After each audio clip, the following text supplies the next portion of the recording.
To set up eSIM on Redmi Note 15 Pro 5G, first of all, we'll need to launch our settings.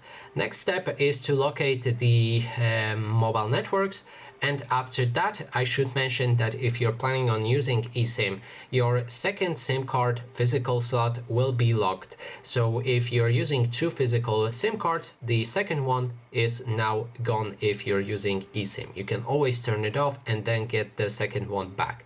And now we can activate it with the switch and click on OK.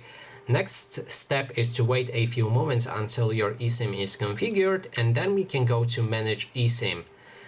Click on Add eSIM, and from here you'll be able to scan the QR code on your eSIM carrier, or you can also add it manually or from gallery as well if you have a photo of it. Then we have Discover eSIMs. It will just discover the eSIM nearby. And there's also option to transfer eSIMs from your other device. And that is basically everything. Thanks so much for watching, and if you like this video, please consider subscribing.